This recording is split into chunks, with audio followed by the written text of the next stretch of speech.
Hello, এবার শোনা যাচ্ছে সবার?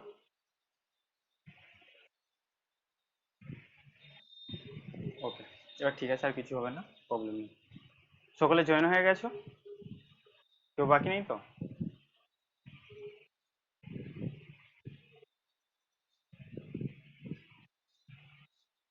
এক মিনিট দেখে নিচ্ছি। ওকে, আগের দিনে আমরা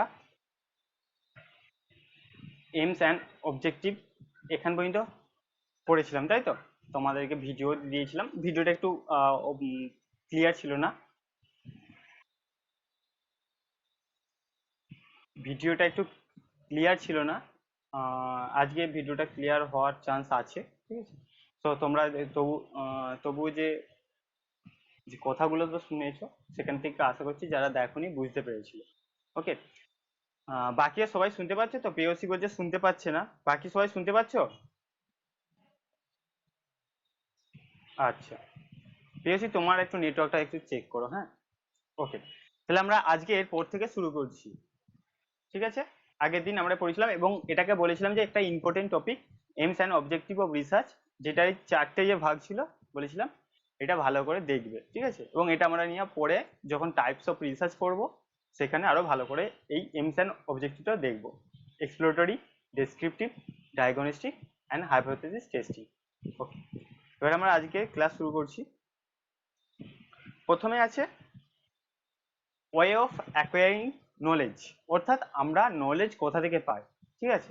এটা যে লজিক্যাল রিজনিং তার সঙ্গে নয়, এটা রিসার্চের সঙ্গে যুক্ত আছে, ঠিক আছে? আমরা নলেজ বা আমরা জ্ঞান কোথা থেকে পেতে পারি, সেটা একটা ছোট্ট একটা টপিক আছে, কিছুই না, মানে অতটা ইম্পর্টেন্টও নয়, কিন্তু আমাদেরকে জানতে হবে, ঠিক আছে? তো যদি দেখি, স্ক্রিন দেখা যাচ্ছে তো, মানে কথা লেখাগুলো স্পষ্ট তো?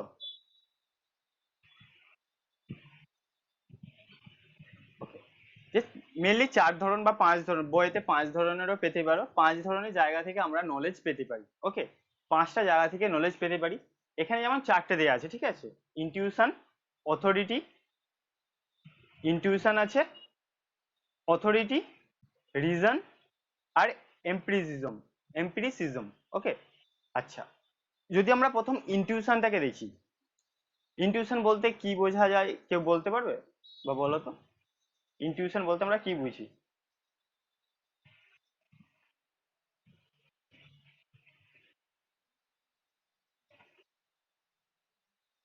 ইনটিউশন মানেই অনুভূতি বা ফিলিংস বলতে পারো, সেটা। ওকে, সো দেখো, লেখা আছে নলেজ থ্রো ইনস্টিংক্ট। আমাদের যে ভাবনা চিন্তা বা আমাদের যে মনোভাব, সেই যে ফিলিংস আছে, সেই রকম জিনিস দিয়ে আমরা যখন নলেজ পাই, ঠিক আছে? আমাদের অনুভূতির মাধ্যমে যখন আমরা নলেজ পাই, সেটাকে ইনটিউশন বলা হয়। ওকে, যেমন ধরো আমরা যদি বলি যে তোমার একটা যদি অ্যাকাউন্ট্যান্ট, আমি একটা অ্যাকাউন্ট্যান্টকে রাখবো আমার কাছে, ঠিক আছে? আমার অনেক হিসাবপত্র করতে হয়, অ্যাকাউন্ট্যান্ট রাখবো।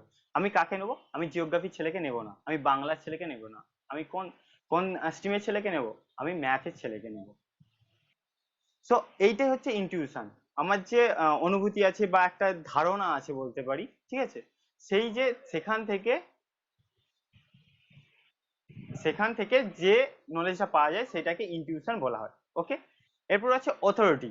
অথরিটি লজিক্যাল রিজনিং এ তোমরা পড়েছো। অথরিটি বলতে কি বোঝানো হয়? যে একটা পার্সন যাকে ট্রাস্ট করা যেতে পারে, বা যেখান থেকে আমরা বলতে পারি যে যা নলেজ পাবো সেটা রাইট। ওকে, একটা আহ, উঁচু লেভেলের পার্সন, তাই তো? So knowledge through expert, knowledge through an expert. যখন আমরা কোনো এক্সপার্টের কাছ থেকে, এক্সপার্ট মানে সে হচ্ছে সেই জিনিসে বা সেই সাবজেক্ট হচ্ছে সে প্রচুর জ্ঞানী, ঠিক আছে? আমি জিওগ্রাফি রিসার্চ করতে চাই, আমি নিশ্চয়ই বাংলার কোনো টিচারকে যে দেখাবো না যে স্যার আমার প্রপোজালটা ঠিক আছে কিনা, আমার কোশ্চেনারিটা ঠিক আছে কিনা, ঠিক আছে? সো কারণ সে জিওগ্রাফিতে, সেই টিচারটা জিওগ্রাফিতে এক্সপার্ট নয়। আমার জিওগ্রাফি স্ট্রিমের যে এক্সপার্ট, আমি তাকে রিসার্চ প্রপোজালটা দেখাবো বা আমার রিসার্চ ডিজাইনটা দেখাবো, যে পরপর প্রসিডিওরটা ঠিক আছে তো নাকি। ওকে, সো এইটাই হচ্ছে, যখন অথরিটি বলতে কি বোঝায়, যে এক্সপার্ট থাকে তার কাছ থেকে যে আমরা নলেজটা পাই। ওকে, এরপর যে আছে, আগে এম্পিরিসিজমটা দেখে নিই। এম্পিরিসিজম মানে কেউ বলতে পারবে? এম্পিরিসিজম,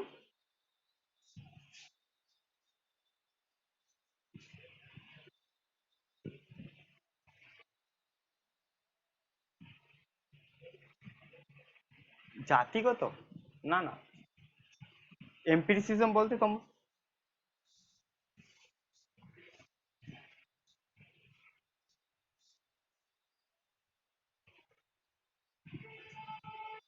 দেখো নিচে লেখা আছে নলেজ থ্রো এক্সপিরিয়েন্স। ওকে, অর্থাৎ আমরা যে অবজারভেশন, অভিজ্ঞতা থেকে, ওকে হ্যাঁ, নলেজ থ্রো এক্সপিরিয়েন্স, আমাদের যে অভিজ্ঞতা হয় বিভিন্ন জিনিসকে আমরা দেখি, এত বড় হয়েছি আমরা, আমাদের সবারই কিছু না কিছু অভিজ্ঞতা আছে, ঠিক আছে, কোন জিনিসটা ঠিক কোন জিনিসটা ভুল, ঠিক আছে, কোনটা কিভাবে করা যেতে পারে। তো আমাদের একটা এক্সপিরিয়েন্স আছে, ঠিক আছে, সবারই একটা এক্সপিরিয়েন্স আছে যেটাকে আমরা অভিজ্ঞতা বলে থাকি, ঠিক আছে, বা এখানে আমরা অবজারভেশনও বলতে পারি, অবজারভেশনটাও অ্যাড করতে পারি, এক্সপিরিয়েন্স অ্যান্ড অবজারভেশন, এই দুটো জায়গা থেকে যে আমরা নলেজটা পাই। তুমি ফিল্ড সার্ভে করা হয় সেখানে সবই তো অবজারভেশনের মাধ্যমেই করা হয়, আদার্স কিছু ইউজ হয় না, পুরোপুরি অবজারভেশনের থেকে আমরা নলেজ পাই ফিল্ড সার্ভেতে। সো এমপিরিসিজম যেটা আছে, যখন অবজারভেশন বা এক্সপিরিয়েন্স থেকে আমরা নলেজ পাই তখন সেটাকে এমপিরিসিজম বলা হয়। ওকে, এক্সপেরিমেন্টও বলতে পারো, এক্সপেরিমেন্ট, ওখানেও তো তুমি দেখছো, অবজার্ভ করছো, তুমি একটা কোনো এক্সপেরিমেন্ট করছো, সেখানে অবজার্ভ করছো, ঠিক আছে, সেই এক্সপেরিমেন্টটা অবজার্ভ করছো, সো অবজার্ভটা ওখানে আসছে, ঠিক আছে, এক্সপেরিমেন্টটাও এখানে আসবে। এরপর হচ্ছে রিজন। রিজন সিম্পলি হচ্ছে রিজনিং, যেখানে আমরা কজ অ্যান্ড এফেক্ট এই জিনিসটা আসে, বা ইন্ডাকটিভ ডিডাকটিভ, যেটা সায়েন্টিফিক মেথড বলতে পারি, ঠিক আছে, রিজনিং, কারণ যেটা আমরা কারণ খুঁজি, ঠিক আছে, এখানেই সায়েন্টিফিক মেথডটা আসে, এইটা হচ্ছে মেনলি তোমার সায়েন্টিফিক হিসাবে আমরা দেখতে পারি। ওকে, মেনলি এই চারটে আছে, আরো আছে এখানে দেখাচ্ছি দেখো, সেখানে ডেসক্রিপশন। এটা হচ্ছে নলেজ, নলেজ ফর রিজনিং, মানে রিজনিং আমরা কি পড়েছি, ইন্ডাকটিভ ডিডাকটিভ, অর্থাৎ এই দুটোই হচ্ছে সায়েন্টিফিক ওয়ে যেখান থেকে আমরা নলেজ পেতে পারি, ঠিক আছে, সায়েন্টিফিক ওয়ে, একটা প্রসিডিওর ফলো করা হয় এখানে, পরপর স্টেপ বাই স্টেপ একটা প্রসেস ফলো করে তুমি নলেজ পাবে, ঠিক আছে, যেটাকে রিজন। আর রিজন মানে আমরা কি জানি যে কারণ, causal relationship, cause and effect এখানে দেখা হয়।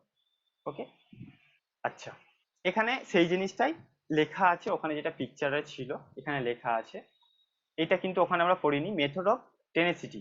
ওকে, মেথড অফ টেনেসিটি, ওকে, এটা কি জিনিস, এটা হচ্ছে সুপারস্টিশন, বা বলতে পারো আমাদের যে কুসংস্কার বলতে পারি, বা আমাদের পূর্ব ধারণা, মানে এখানে পূর্ব ধারণা বলতে যে যে অনেক অতীত কাল থেকেই চলে আসছে যেটা, ঠিক আছে, কুসংস্কারটা বলে বেস্ট হবে, ঠিক আছে, মেথড অফ টেনেসিটি, এখানে সুপারস্টিশন লেখা আছে দেখতে পাচ্ছ। সো যে সুপারস্টিশন থেকে আমরা যে নলেজটা পাই তখন সেটাকে মেথড অফ টেনিসিটি বলা হয়। ওকে, সুপারস্টিশন থেকে, যেমন বলা হচ্ছে example, black cat bring bad luck, কি হয়, আমরা বলি যে রাস্তা দিয়ে যেতে যেতে যদি কালো বিড়াল রাস্তা কেটে চলে যায়, কি করি আমরা তখন, দাঁড়িয়ে পড়ি 1 মিনিট বা 30 সেকেন্ডের জন্য দাঁড়িয়ে পড়ি, কারণ এখানে আমাদের একটা নলেজ আছে যে যদি বিড়াল রাস্তা কাটে আমাদের, তাহলে আমাদের একটা খারাপ হতে পারে, তো সেটাকে আমরা এড়ানো, মানে ওভারকাম করার জন্য আমরা একটু দাঁড়িয়ে যাই। তো এটা একটা একটা আমাদের নলেজ, এরকম আমাদের কাছে অনেক নলেজ আছে, ভগবান আছে, ভগবান নিয়ে অনেক কিছু আমাদের সুপারস্টিশন আছে, ঠিক আছে, তো এই জিনিসটা হচ্ছে তোমার মেথড অফ টেনিসিটি। ওকে, কারো অসুবিধা আছে মেথড অফ টেনিসিটিতে? নেই তো, থাকলে বলো।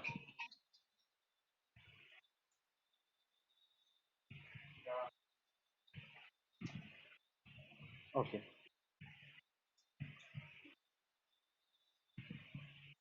এরপর দেখো মেথড অফ অথরিটি আছে, যেটা একটু আগে বললাম যে একটা আছে এক্সপার্ট পার্সন, ঠিক আছে, এক্সপার্ট পার্সন থেকে আমরা যে সমস্ত নলেজ গুলো পাচ্ছি, এখানে এক্সাম্পল হিসাবে টিচার, পেরেন্টস লেখা আছে, যারা হচ্ছে তাদের বিষয়ে এক্সপার্ট আছে, টিচাররা আমরা যখন এডুকেশন লাইফে তারা এক্সপার্ট থাকে, পেরেন্ট হচ্ছে কি অভিজ্ঞতাতে, আমাদের বয়স কম কিন্তু পেরেন্টদের বয়স অনেক বেশি, তারা অনেক কিছু দেখেছে, তাদের অভিজ্ঞতা বেশি, তো তারা সেই দিকে আমাদের কিছু বলতে পারে, ঠিক আছে, তো এটা হচ্ছে অথরিটি।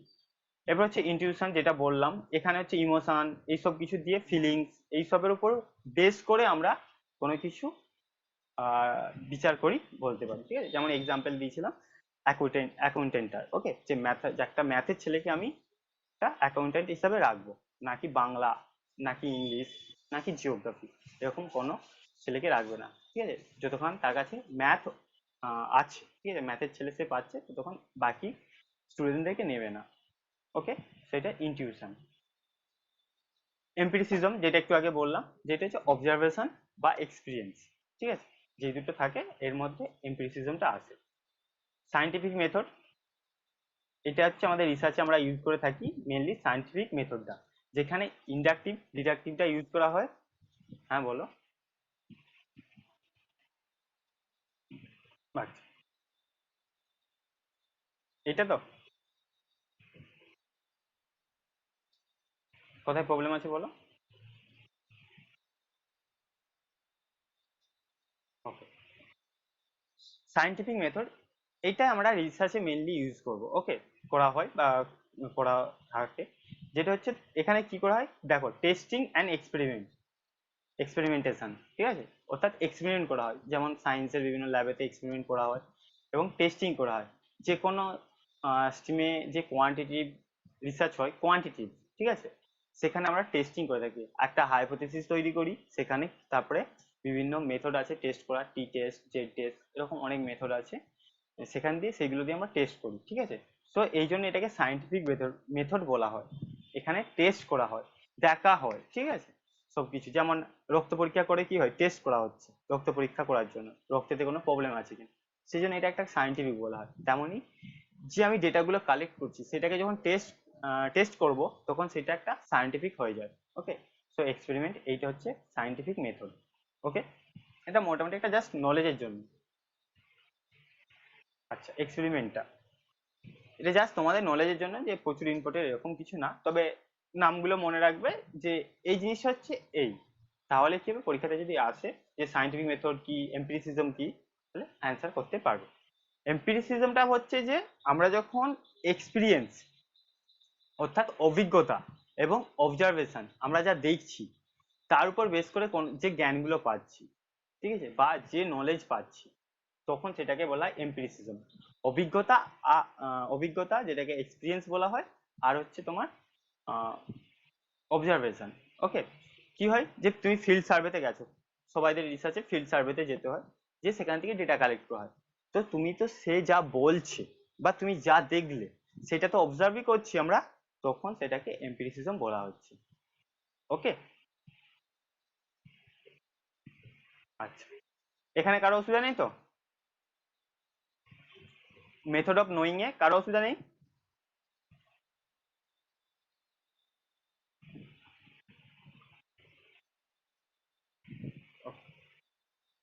নেক্সট কি আছে, এই জিনিসটা আর একটা স্লাইড আছে সেটা দেখে নেবে। Method of science, intuition, philosophy বলে আছে, অথরিটি, রিলিজিয়ন। রিলিজিয়ন বলতে যে এখানে রিলিজিয়ন সেই জিনিসটা নয়, এটা অথরিটিটাকে বোঝা হচ্ছে। ওকে, সুপারস্টিশন এটা আর একবার লেখা আছে। আচ্ছা, মোটিভেশন ইন কন্ডাক্টিং রিসার্চ, একটা রিসার্চকে কন্ডাক্ট করার জন্য কি কি মোটিভেশন কাজ করতে পারে, বা কি কি কারণে একজন রিসার্চ করতে পারে, ঠিক আছে, তাকে কি কি মোটিভেট করতে পারে। আমাদেরকে যেন কিছু পড়তে মোটিভেট করে, যে আমি আর এইটা অ্যাচিভমেন্ট করতে চাই আমি, তাই আমরা পড়ি, তাই তো, সেটা আমাকে মোটিভেট করে যে আমাকে জিআরএফ পেতেই হবে। সেই জন্য আমরা পড়তে আমাদের আরো বেশি আগ্রহী হই, না হলে কিন্তু হবে না। সো রিসার্চ যে করবে তাকেও কিছু না কিছু তো মোটিভেট করতে হবে, নাহলে সে কেন রিসার্চ করবে। তো সেটাই এখানে আছে। দেখো, জাস্ট নলেজের জন্য পরীক্ষাতে আসবে না, ঠিক আছে, জাস্ট বলে দিচ্ছি। According a research degree along the consequential benefit, মানে সে রিসার্চ যখন ডিগ্রি করছে করার সাথে সাথে কিছু সে বেনিফিট পায়। ওকে, কি কি বেনিফিট পায়, যেমন সে একটা ভালো অ্যামাউন্ট অফ মানি পায়, ঠিক আছে, যা যেটা হচ্ছে তার রিসার্চের কাজে হেল্প করে, তার সাথে সাথে তার পার্সোনালও হেল্প হয়। ওকে, অনেকটা হেল্প হয়ে যায় পার্সোনাল, ঠিক আছে, রিসার্চের তো কাজে লাগছে টাকাটা, তার সাথে সাথে পার্সোনাল কাজে, সেইগুলো বেনিফিট। ওকে। আচ্ছা, এখানে আছে কি, আচ্ছা, তার সাথে সাথে আরো কি বেনিফিট পেতে পারে সে রিসার্চ করলে, আরো বেনিফিট, যেমন সে একটা ডিগ্রি পাবে, যার ফলে সে সেই ডিগ্রিটাকে দিয়ে কোনো জায়গাতে জব পেতে পারে, তাই তো। যে কারো যদি পিএইচডি ডিগ্রি থাকে তখন সে কলেজ সার্ভিস কমিশন, অর্থাৎ কলেজে চাকরি পেতে পারে, ঠিক আছে, বা পোস্ট ডক করতে পারে, এরকম সে ওই ডিগ্রিটাকে সাহায্যে আরো উঁচু জায়গাতে যেতে পারে, আবার আরো আপার লেভেলে যেতে পারে। তো এটা হচ্ছে তোমার বেনিফিট বলতে পারি, ঠিক আছে, consequential benefit. Face of challenge in solving unsolved problem, ওইটা তো গেল ইকোনমিক প্রবলেম বা ইকোনমিক রিলেটেড কিছু মোটিভেশন। এরপর আছে যে কিছু কিছু মানুষ থাকে যারা প্রবলেম সলভ করতে তাদের ভালো লাগে, ঠিক আছে। যেমন অনেকে হয়তো ছোটবেলায় ছিল যে অনেক সময় ম্যাথ করতে আগে ভালো লাগতো, এখন হয়তো লাগে না, কিন্তু আগে হয়তো ম্যাথ বা অন্য কোনো কিছু করতে ভালো লাগতো, ঠিক আছে। ম্যাথটা কেন বললাম, কারণ ম্যাথটা একটা প্রবলেম থাকে, যখন তুমি ওই প্রবলেমটা নিজে নিজে সলভ করে ফেলতে পারো না, তখন একটা ভেতর থেকে মানে কি বলবো, খুশি আসে, মানে খুশি হয়, মানে আমরা নিজেদেরকে উপর একটা প্রাউড ফিল করি, বা আমাদের একটা মোটিভেট হয়ে যায় আমরা, যে আমি, হ্যাঁ আমি নিজে করতে পেরেছি অঙ্কটা, ঠিক আছে। এখন যদি তোমরা দেখো যে নিজে থেকে যখন কোনো কিছু করে ফেলবে না, তখন একটা মোটিভেট ফিল করবে, নিজেকে একটু মানে প্রাউড লাগবে। তো সেই জিনিসটা এখানে আছে, যে face challenge in solving the unsolved problem. বিভিন্ন ডিসিপ্লিনে কিছু প্রবলেম থাকে যেগুলো হচ্ছে এখনো সলভ হয়নি, ঠিক আছে।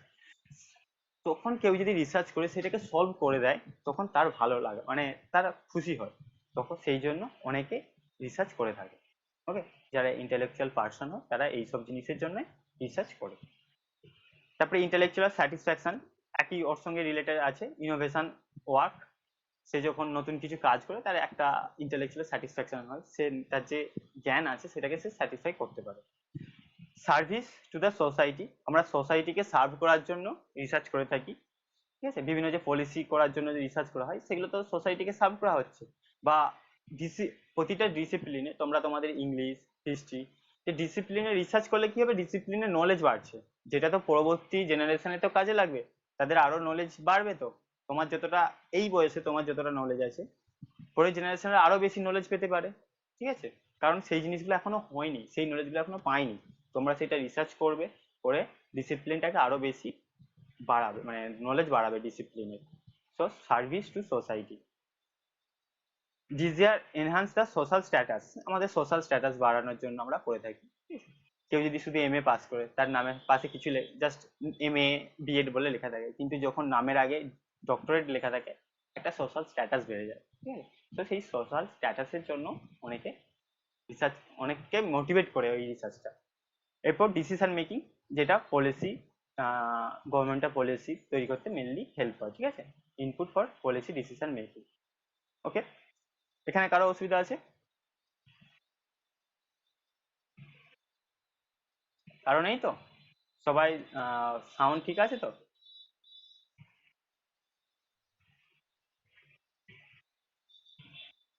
ইনোভেশন দেখো, intellectual satisfaction doing some innovation work. Innovation মানে কি, নতুন কিছু আবিষ্কার করা, মানে নতুন কিছু বানানো বলতে পারো, ঠিক আছে, বা আবিষ্কার করা। যদি এখন রিসার্চে এটা খুবই কম হয়, কিন্তু এখনো নতুন নতুন কিছু থিওরি তৈরি হচ্ছে, ঠিক আছে। তো সেইটাই হচ্ছে তোমার innovation work, intellectual satisfaction.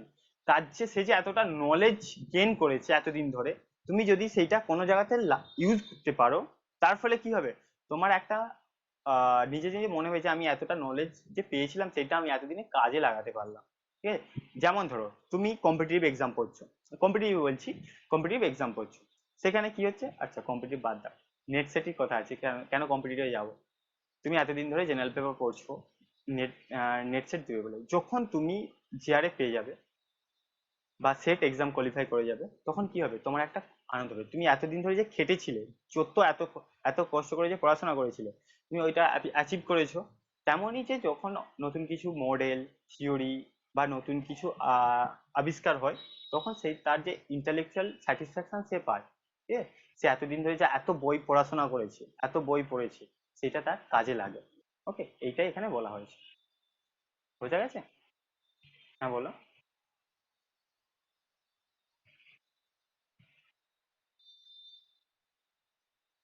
Innovative innovation মোটামুটি একই টাইপের, ঠিক আছে। ইনোভেটিভ মানে নতুন কিছু করা, আর ইনোভেশন মানে বলতে একদম আবিষ্কার, যেটা বলা হয়, মানে যেটা এখন নেই সেটাকে করা।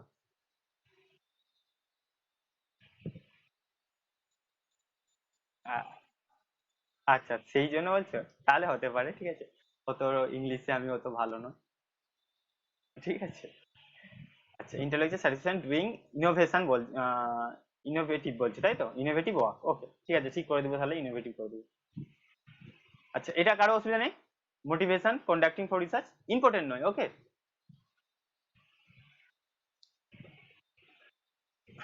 ওকে, এটা আমি ঠিক করে দেবো। Okay.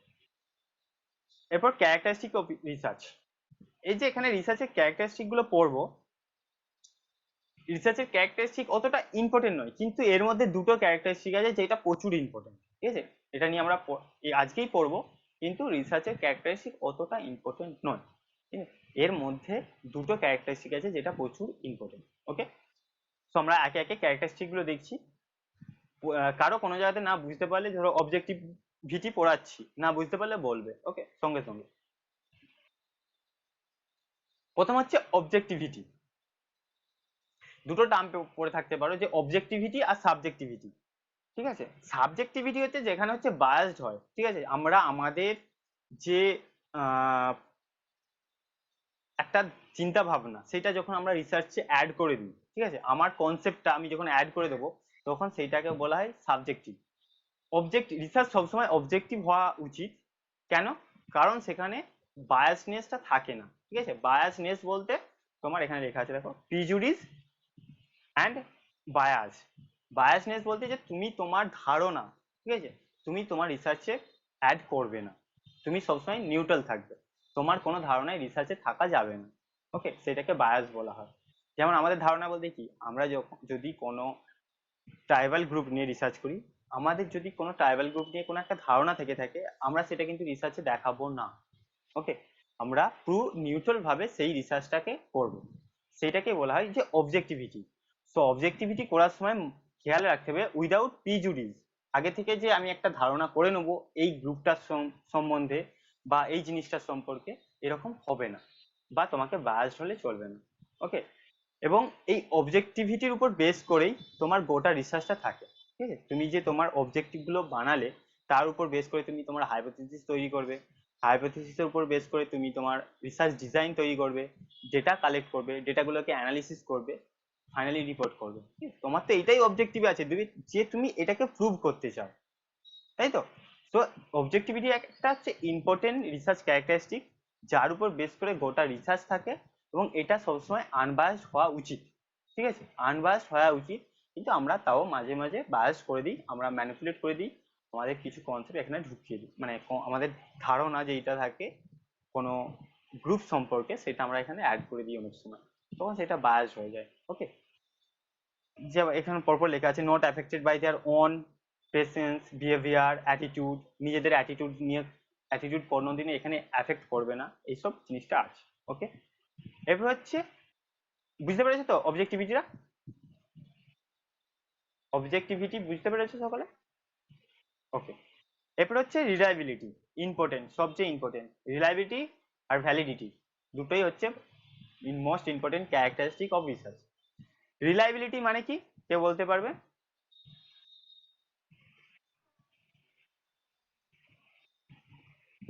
হ্যাঁ, বিশ্বাস, যেটা বাংলা বলা হয় বিশ্বাস, বিশ্বাসযোগ্য, যেটা অনেক সময় বলা হয়। না, আচ্ছা, রিলায়েবল, ঠিক আছে, হ্যাঁ, বিশ্বাসযোগ্য বলা যেতে পারে। আর কেউ কিছু বলবে ইংলিশ টার্ম কোনো? রিলায়েবিলিটি বা রিলায়েবল? হ্যাঁ, লেখা আছে কনসিস্টেন্সি। ওকে, রিলায়েবিলিটি কি বলা হয়? যে কনসিস্টেন্সি।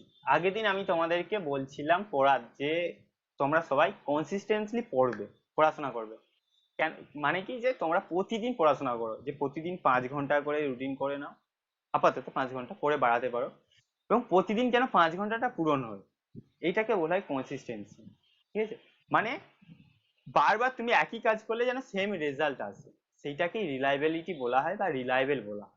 ওকে, মানে তাহলে কি দাঁড়াচ্ছে, আমি একটা রিসার্চ করছি, ঠিক আছে, পড়া কমপ্লিট হয়ে গেছে, একটা রেজাল্ট আসছে। ওকে, এরপরে আবার যদি আমি সেই রিসার্চটা আবার একই করি, বা আমি সেই টেস্টটা আবার করি, যদি সেম রেজাল্ট আসে, তখন আমার সেই রিসার্চটাকে বলা হয় রিলায়েবল, বা আমার রিসার্চটা রিলায়েবিলিটি আছে। যদি না সেম রেজাল্ট আসে, তখন সেটাকে বলা হয় রিলায়েবল নয়, আমার রিসার্চটা রিলায়েবল নয়। কারণ বারবার যখনই একই রকম টেস্ট করছি, মানে টেস্ট করছি একই রকম ডেটার উপর দিয়ে, আমার অ্যান্সার আলাদা আলাদা আসছে, তখন সেটা রিলায়েবল থাকবে না। ওকে, আবার যদি একটা এক্সাম্পল দিতে চাই আমরা রিয়েল লাইফের সঙ্গে, ধরো একটা স্টুডেন্ট আছে, সে বারবার নেট এক্সাম দিচ্ছে, ওকে, সে বারবার ফেল করছে, তাহলে কি সে রিলায়েবল না রিলায়েবল নয়? বারবার ফেলই করছে, ওকে, বলো রিলায়েবল হবে কি রিলায়েবল হবে না? রিলায়েবল হবে, হবে, রিলায়েবল হবে।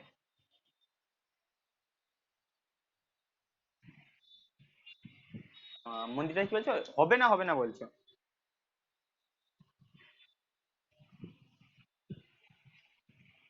ঠিক আছে, আচ্ছা, সে ফেল করছে কিন্তু বারবার করছে, একই জিনিসটাই সে বারবার অ্যাচিভ করছে, তার মানে সে রিলায়েবল আছে। কিন্তু সে পরীক্ষা দিচ্ছে, তার ইচ্ছা ছিল সে পাস করবে, জিআরএফ পাবে, কিন্তু সে বারবার ডিসকোয়ালিফাই হচ্ছে।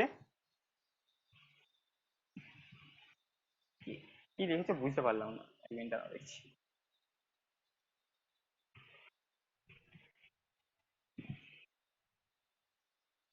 অ্যাভেল নয়, হ্যাঁ অ্যাভেল নয়সে। ওকে, না ট্রাই করছে পাচ্ছে না সেইটা জিনিস নয়, মানে যখনই আমরা সেম রেজাল্ট পাবো, সেটা ঠিক হোক ভুল হোক আমার দেখা দরকার নেই, তখন সেটাকে রিলায়েবল বলা হয়।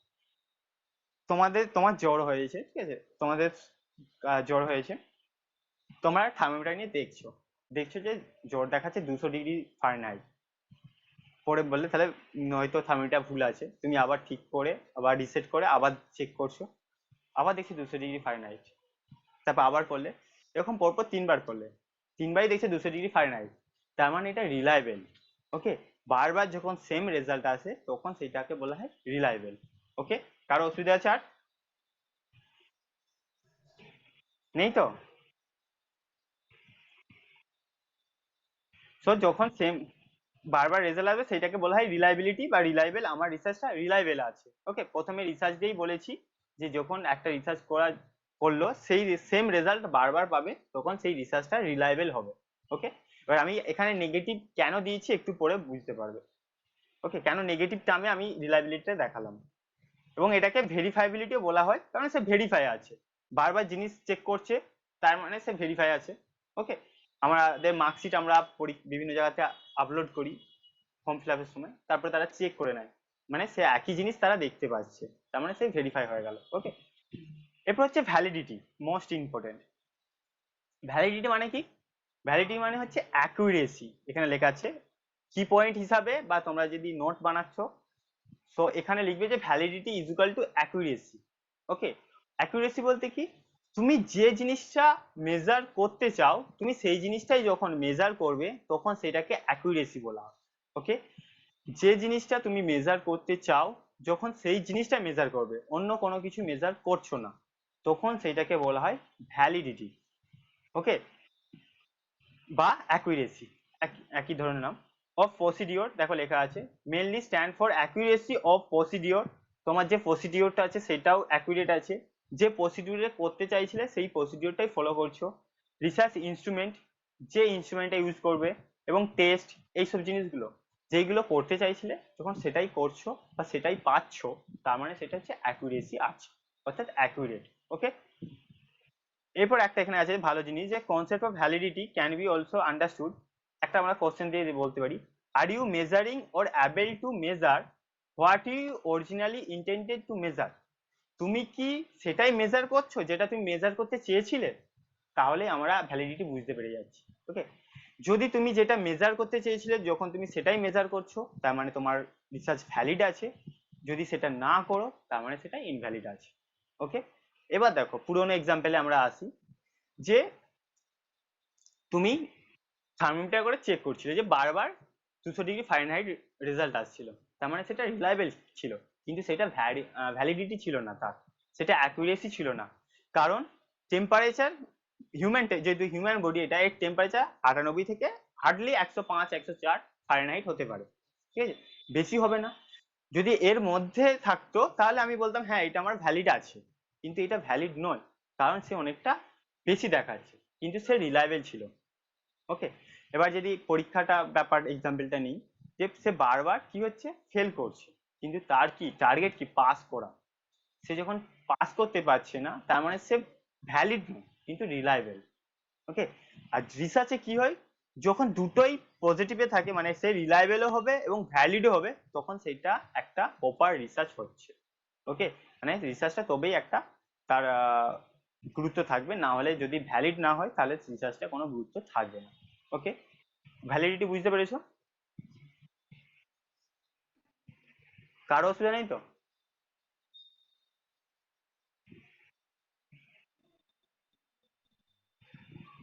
আর you measuring or able to measure, তুমি যেটা মেজার করতে চাইছিলে, what you are originally intended to measure, মানে তুমি কি যেটা মেজার করতে চাইছিলে তুমি কি সেটাই মেজার করছো, এটাই হচ্ছে মানেটা আছে। Are you measuring or able to measure, তুমি কি সেটাই মেজার করছো। What you are originally intended to measure, যেটা তুমি মেজার করতে চেয়েছিলে, যদি তুমি যেটা চেয়েছিলে সেটাই হচ্ছে তার মানে তুমি ভ্যালিড। ওকে, তুমি জিআরএফ চেয়েছো, জিআরএফ পেয়েছো, তার মানে তুমি ভ্যালিড আছো। ওকে, যদি না হয় তখন সেটা ইনভ্যালিড হয়ে যাবে। আর রিলায়েবিলিটি হচ্ছে যখন বারবার সেম রেজাল্ট আসবে তখন সেটাকে রিলায়েবল বলা হয়। আর রিসার্চ একটা, রিসার্চ অ্যাপ্রোপ্রিয়েট রিসার্চ হচ্ছে সে রিলায়েবলও হবে, তার সাথে সাথে সে ভ্যালিডও হতে হবে। ওকে, বোঝা গেছে সকলে? ওকে, এরপর হচ্ছে অ্যাকুরেসি, এটা ভ্যালিডের সঙ্গে রিলেটেড আছে, ক্লোজলি রিলেটেড টু ভ্যালিডিটি, এবং এখানেই আমরা পড়লাম একই জিনিস আছে, দেখে নেবে। এরপর হচ্ছে জেনারেলিবিলিটি, হচ্ছে জেনারেলাইজেশন, সিম্পলি যদি বলি জেনারেলাইজেশন জিনিসটা কি, যে তুমি একটা রিসার্চ করেছো, সে একটা, আমরা তো রিসার্চে কি স্যাম্পল ইউজ করি না পপুলেশন ইউজ করি, রিসার্চে স্যাম্পল ইউজ করে থাকি আমরা রিসার্চে।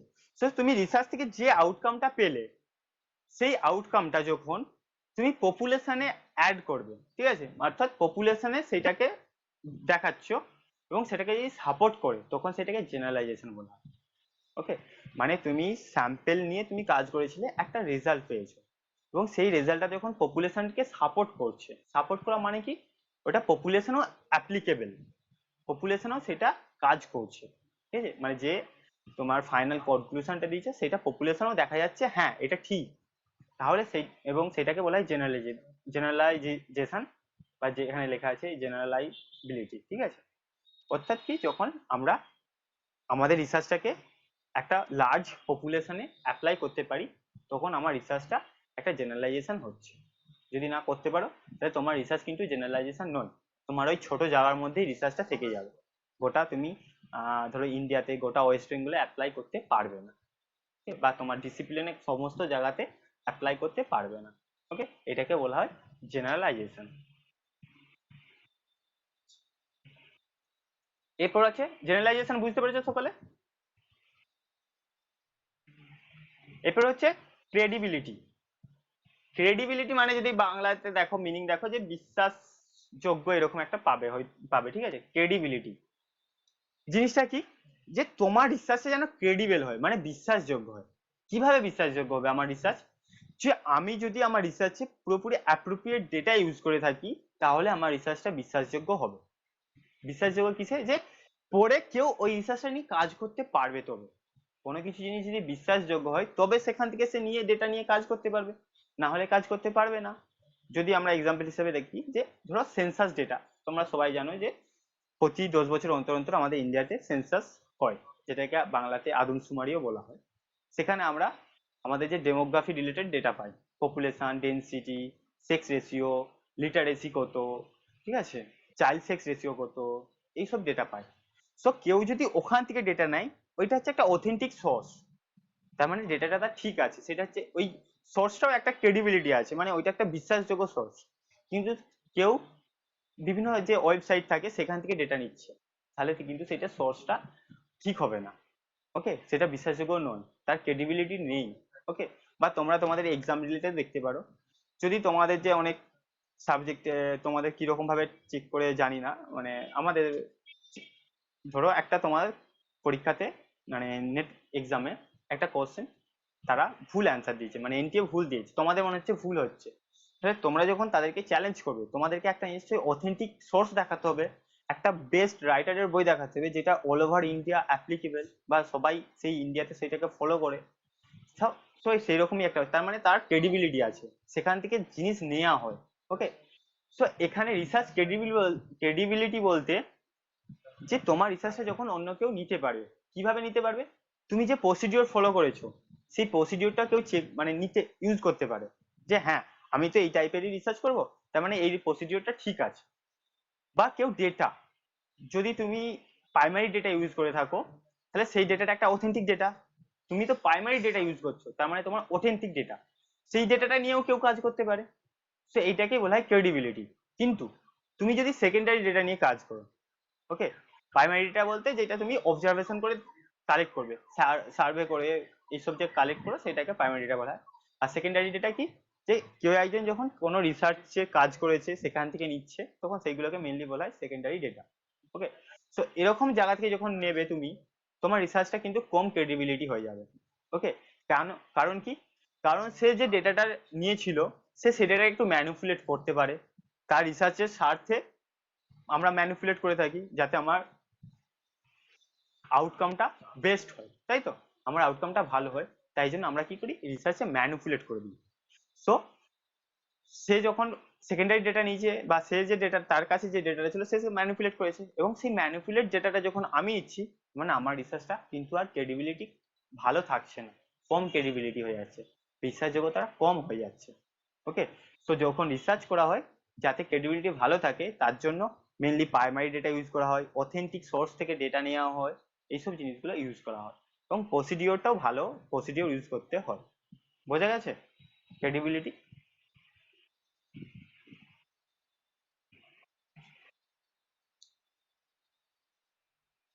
কারো অসুবিধা নেই তো? থাকলে বলো, কারো যদি অসুবিধা থাকে। একটা তোমার রিসার্চে যেন বিশ্বাসযোগ্য হয়, পড়ে যেন কেউ সেটাকে নিয়ে সে তার লিটারেচার রিভিউ হিসাবে দেখতে পারে। এখানে যেমন লেখা আছে দেখো, অ্যাকুরেট রেফারেন্স। তুমি তোমার রিসার্চে যদি ভালো ভালো রেফারেন্স দাও, ঠিক আছে, মানে ভালো ভালো রাইটারের বই, ভালো ভালো রাইটারের রিসার্চ ওয়ার্ক যেগুলো হয়েছে সেগুলো যদি দাও, তার মানে তোমার রিসার্চটা, তুমি তো তার মানে সেখান থেকে ইন্সপায়ার হয়ে কাজ করেছো, তার মানে তোমার রিসার্চটা আরো ক্রেডিবিলিটি বেড়ে যাবে। কিন্তু তুমি যদি সেই লোকাল কয়েকজন আছে যারা ওই বিষয়ে কাজ করেছো তাদের ডেটা রেফারেন্স দাও, তাদের প্রসিডিওরে কাজ করো, তাহলে তোমার রিসার্চটা ক্রেডিবিলিটি থাকবে না, মানে থাকবে না মানে কম হয়ে যাবে। আর যত হাই ক্রেডিবিলিটি হবে তত ভালো। ওকে, আচ্ছা, এরপর হচ্ছে রেপ্লিকেবল। রেপ্লিকেবল বলতে যেটা তোমার হচ্ছে বারবার যেমন সেম রেজাল্ট আসে সেটাকে রেপ্লিকেবল বলা হয়। আগে আমরা রিলায়েবিলিটি পড়েছি, সেই সঙ্গেই যুক্ত এটা, ঠিক আছে। রেপ্লিকেবল, বারবার যখন সেম রেজাল্ট আসে তখন সেটা রেপ্লিকেবল। এক মিনিট, ওকে, তখন সেটাকে রেপ্লিকেবল বলা হয়। এরপর হচ্ছে সাইক্লিক। ওকে, সাইক্লিক বলতে কি বুঝি, যে একই জিনিস বারবার ফিরে আসা, ঠিক আছে, একটা জায়গা থেকে শুরু করলো, করে আবার চলতে চলতে চলতে আবার যখন সেখানে ফিরে আসে তখন সেটাকে আমরা সাইক্লিক বলি। রিসার্চও কিন্তু এরকম একটা সাইক্লিক প্রসেস। কেন? কারণ তুমি তোমার রিসার্চটা একটা প্রবলেম দিয়ে শুরু করছো। ওকে, তুমি তোমার রিসার্চটা একটা প্রবলেম দিয়ে শুরু করো, কারণ সবার প্রথমে আমরা একটা রিসার্চ প্রবলেম বানাই, তার উপর বেস করে আমরা কাজ করি। তো তোমার রিসার্চ প্রবলেমটা দিয়ে শুরু করলে, এবং তোমার রিসার্চটা শেষও হবে একটা প্রবলেম দিয়ে, ঠিক আছে। প্রবলেম দিয়ে বলতে যে তুমি কোশ্চেন রেখে দিচ্ছ এরকম নয়, কারণ তোমার কিছু গ্যাপ থেকে যায়, তুমি কোনো জায়গাতে ছেড়ে দিয়ে আসো, সেটা ভবিষ্যতে আবার তার উপর বেস করে কেউ রিসার্চ করছে, তাই তো। নাহলে কেউ যদি সমস্ত কিছু করে দিত তাহলে আর রিসার্চ করতে হতো না, ঠিক আছে, করতে হতো না। সেই জন্য রিসার্চ হচ্ছে একটা সাইক্লিক ম্যানার হয়, যেখানে ছাড়া হয় আবার সেখান থেকে কিন্তু আবার রিসার্চ করা যেতে পারে। ওকে, সেটা সাইক্লিং ম্যানার হয়। এমপিরিক্যাল রিসার্চ, একটু আগে আমরা এমপিরিসিজম পড়েছিলাম, সে তার সঙ্গে রিলেটেড আছে। কি হয়, রিয়েল লাইফ এক্সপিরিয়েন্স নিয়ে আমরা direct experience and observation. Empirical research কি, যে তোমার যে আমাদের যে রিসার্চটা হয় আমরা প্রথমত রিয়েল লাইফ এক্সপিরিয়েন্স নিই, না গল্প থেকে কোনো কিছু নিই, ঠিক আছে, যে গল্প থেকে তো কোনো কিছু নিয়ে যাওয়া যাবে না, বা কোনো মুভি থেকে তো কোনো নিয়ে যাওয়া যাবে না, আমাদেরকে রিয়েল লাইফ এক্সপিরিয়েন্স ইউজ করতে হবে। এবং ডাইরেক্ট এক্সপিরিয়েন্স, ডাইরেক্ট মানে কি, তুমি অন্য কারোর কাছ থেকে শুনেছো সেইটা নয়, তোমাকে ডাইরেক্ট অবজারভেশন থেকে এক্সপিরিয়েন্স নিতে হবে, ঠিক আছে, এবং অবজারভেশন যেটা আছে, এগুলো হচ্ছে এম্পিরিক্যাল রিসার্চ থাকে। মানে রিসার্চটা যেন এম্পিরিক্যাল হয়, অবজারভেশন করতে হবে তোমাকে, তোমাকে এক্সপিরিয়েন্স করতে হবে এগুলো। সিস্টেমেটিক, একটা সিস্টেমেটিক ম্যানারে চলবে, পরপর স্টেপ বাই স্টেপ যদি প্রসিডিওর গুলো ফলো করা হয় তাহলে সিস্টেমেটিক ম্যানার হচ্ছে। তো রিসার্চ এরকম পরপর স্টেপ বাই স্টেপ হবে। সবার প্রথম আমি ডেটা কালেক্ট করে নেবো, তারপরে প্রবলেম বানাবো, বা সবার প্রথম রিপোর্ট রাইটিং করে নেব, তারপরে আমি বাকি ডেটাগুলো কালেক্ট করে সেটাকে মানে অ্যাপ্লাই করবো, এরকম তো হয় না, পরপর স্টেপ বাই স্টেপ চলতে থাকে, তো এটা একটা সিস্টেমেটিক হয়। এরপর লজিক্যাল। লজিক্যাল বলতে এখানে রিসার্চে দুটো, কোন জায়গাটা?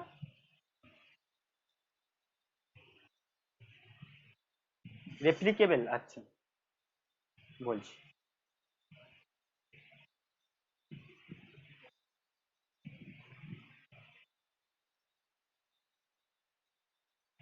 দেখো রেপ্লিকেবল হচ্ছে যে যখন রিসার্চটাকে আবার করা হয়, ঠিক আছে, সেম যখন রেজাল্ট আছে ওটা একটা রিলায়েবিলিটির সঙ্গে যুক্ত আছে, ঠিক আছে, তখন সেটাকে রেপ্লিকেবল বলা হয়।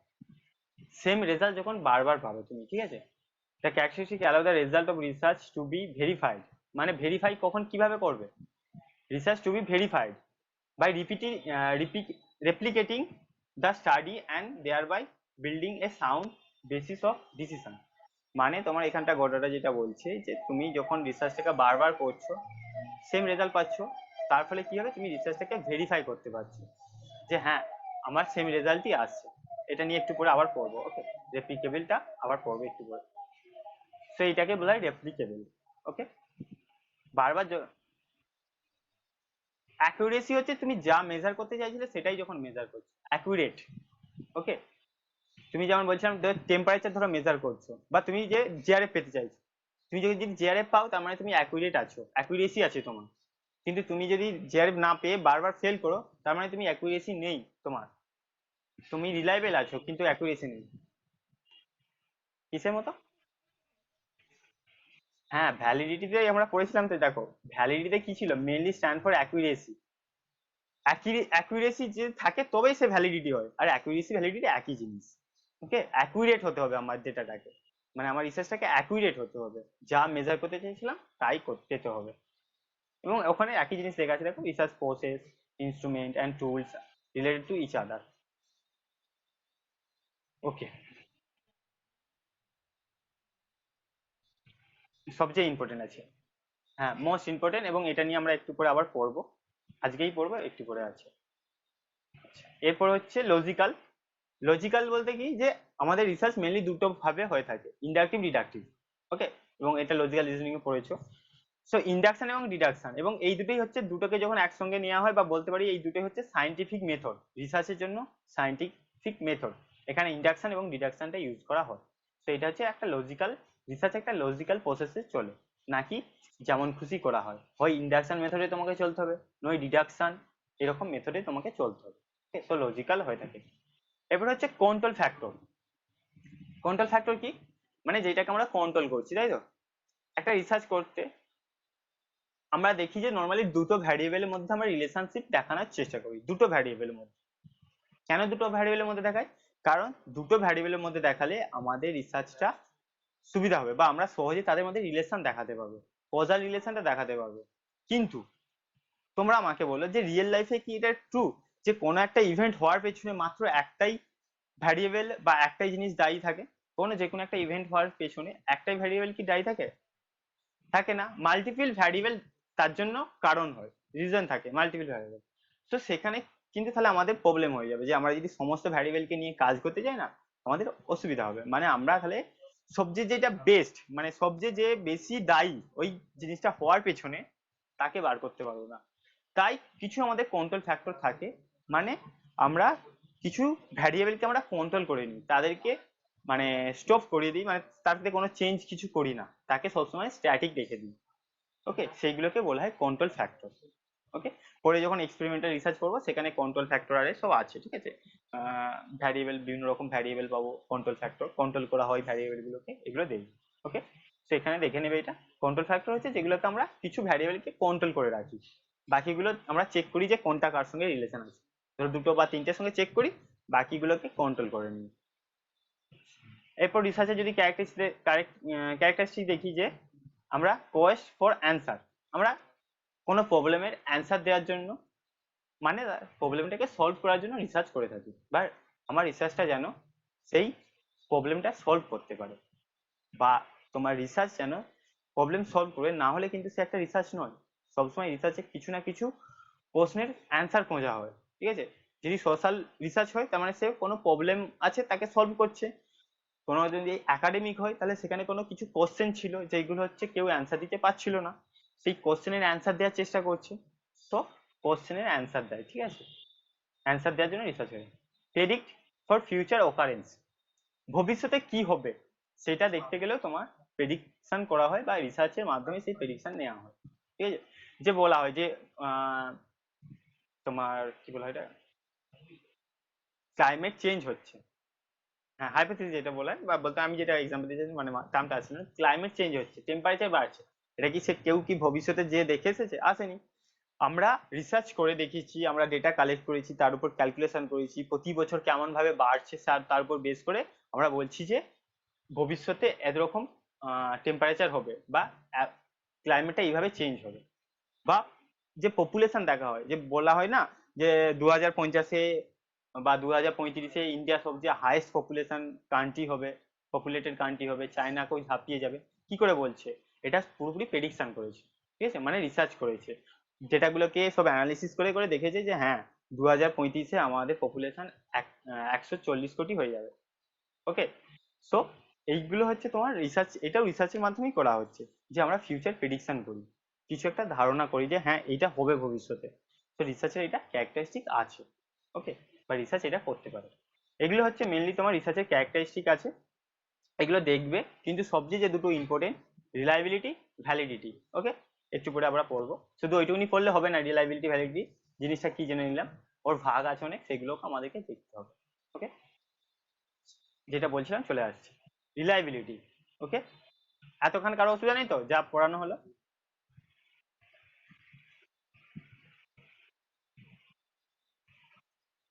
তাহলে আমরা রিলায়েবিলিটি শুরু করছি। ওকে, দেখো, রিলায়েবিলিটি জিনিসটা নিয়ে আর কাউকে কিছু বলতে হচ্ছে না, কারণ রিলায়েবিলিটি তোমরা বুঝে গেছো যে যখন বারবার সেম রেজাল্ট আসে তখন সেটাকে রিলায়েবিলিটি বলা হয় বা রিলায়েবল বলা হয়। কনসিস্টেন্সি, কোনো কিছু অ্যান্সারে যখন কনসিস্টেন্সি থাকে তখন সেটাকে রিলায়েবল বলে থাকি।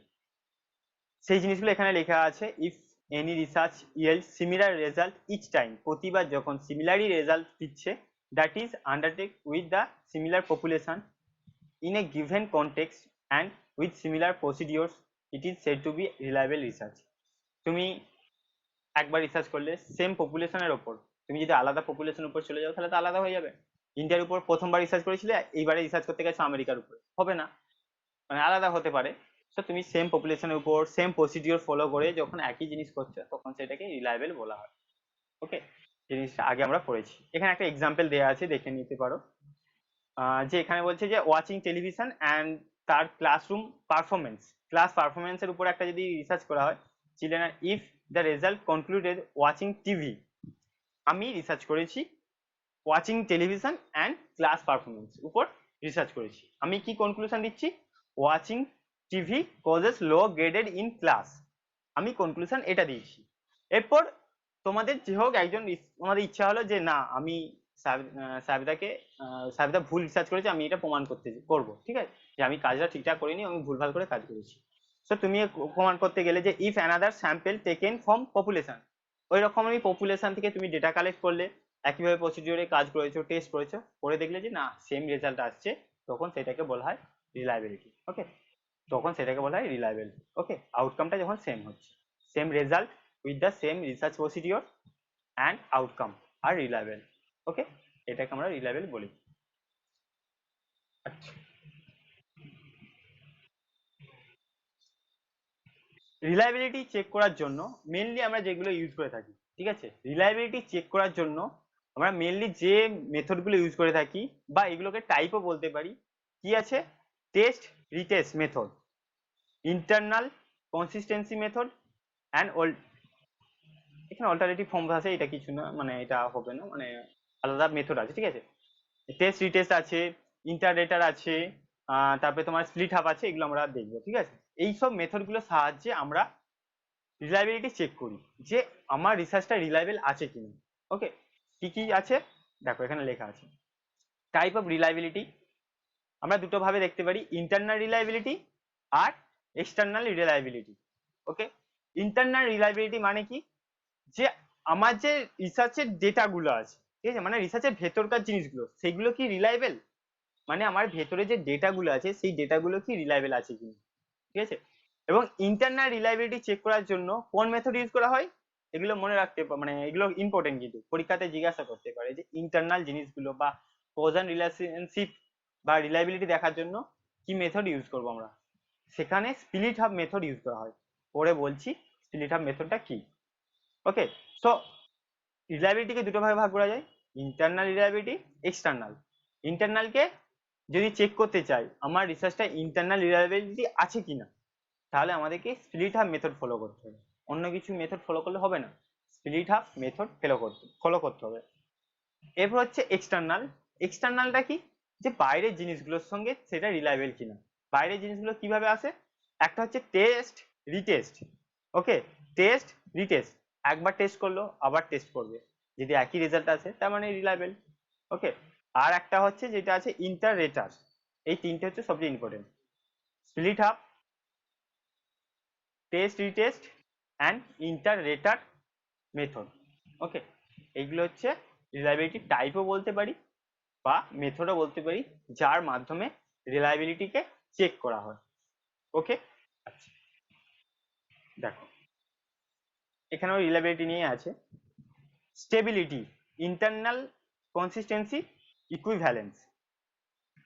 এটা রিলায়েবিলিটির তিনটে বোর্ড প্যারামিটার বলতে পারি বা বোর্ড ক্যাটাগরি বলতে পারি। স্টেবিলিটি, আমরা রিলায়েবিলিটিটা স্টেবল কিনা, আমার যে রিসার্চটা আছে সেটা স্টেবল কিনা, মানে রিলায়েবিলিটিটা স্টেবিলিটি আছে কিনা, সেটা কিসের মাধ্যমে চেক করি, টেস্ট রিটেস্ট।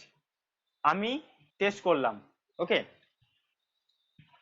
একবার টেস্ট মানে রিসার্চ করলাম, আমি আবার একবার করলাম, ঠিক আছে, আমি করছি, প্রথমবার টেস্ট করেছি আবার একবার টেস্ট করলাম, করে আবার একবার করতে পারো। সো টেস্ট করেছি আবার রিটেস্ট করলাম, চেক করে নিলাম। আমরা কি অনেক সময় ম্যাথ করার সময় একবার যোগ করার পর আরেকবার যোগ করে নিই যাতে না ভুল হয়, ঠিক আছে, বা এইরকম একটা ব্যাপার থাকে। সো সেই রকমই টেস্ট রিটেস্ট হচ্ছে স্টেবিলিটিটা দেখা হয়, যে তোমার রিলায়েবিলিটিটা স্টেবল কিনা। যদি প্রথমবার তুমি টেস্ট করলে যা অ্যান্সার আসলো, দ্বিতীয়বার হলে তোমার না অ্যান্সার আসে, তার মানে রিলায়েবিলিটিটা স্টেবল নয়, তার মানে রিলায়েবিলিটিও নেই, ঠিক আছে। স্টেবল না হলে রিলায়েবলও নয় সে। ওকে, তো এটা স্টেবিলিটি, যেটা দেখা হয় টেস্ট রিটেস্ট মেথডে। এরপর হচ্ছে ইন্টারনাল কনসিস্টেন্সি, সেই আগের টার্মটাই চলে আসছে, ইন্টারনাল জিনিসটা দেখবে, যেটাকে বলা হয় স্প্লিট হাফ, দুটো ভাগে ভাগ করে নিয়ে দেখা হয়। এরপর হচ্ছে ইকুইভ্যালেন্স। ইকুইভ্যালেন্স বলতে যে ইন্টার ডেটার, ইকুইভ্যালেন্স বলতে যে তুমি তো টেস্ট করেছিলে, এরপর আমি টেস্ট করে দেখবো যে ঠিক আছে কিনা। তুমি হয়তো তুমি টেস্ট করেছো বলে তুমি ঠিকঠাক ভাবে টেস্ট করোনি, আমার মনে হতেই পারে, আমি একবার টেস্ট করব, যদি সেম রেজাল্ট আসে তার মানে সেই রেজাল্টটা ইকুইভ্যালেন্স। দুটো কিন্তু আলাদা, স্টেবিলিটিটা আর ইকুইভ্যালেন্স দুটোতেই টেস্ট করা হয়। প্রথমটাতে কি হয়, আমি বারবার টেস্ট করব সেম, এবং সেম রেজাল্ট আসলে স্টেবিলিটি আছে। ইকুইভ্যালেন্সে কি হয়, আমি একবার টেস্ট করব তুমি একবার টেস্ট করবে, যদি সেম রেজাল্ট আসে তার মানে ইকুইভ্যালেন্স, যেটাকে বলা হয় ইন্টার রেটার। রেটার বলতে এখানে যে আলাদা পার্সন। ওকে, ইন্টার রেটার একটা আলাদা পার্সন যখন টেস্ট করবে, বা একটা পার্সন নয়, দুটো আলাদা আলাদা পার্সন যখন টেস্ট করে, তখন সেটাকে ইকুইভ্যালেন্স বলা হয়। ওকে, আর ইন্টারনালটা হচ্ছে স্প্লিট হাফ। কারো অসুবিধা আছে? নেই তো? কেউ যদি না বুঝতে পারো বলো।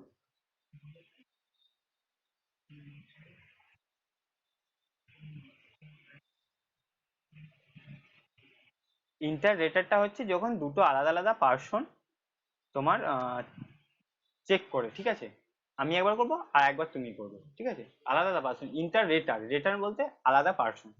ওকে, ইন্টার দুটো পার্সনের মধ্যে। স্পিরিট হাবটা হচ্ছে যখন গোটা, এটা নিয়ে একটু পড়বো, এগুলো এখনো হয়নি। স্পিরিট হাবটা হচ্ছে গোটা ডেটাটাকে দুটো ভাগে ভাগ করে নিয়ে তাদের মধ্যে রিলেশন আছে কিনা দেখা হবে। আচ্ছা বলেই দিচ্ছি একবারে, এক minute।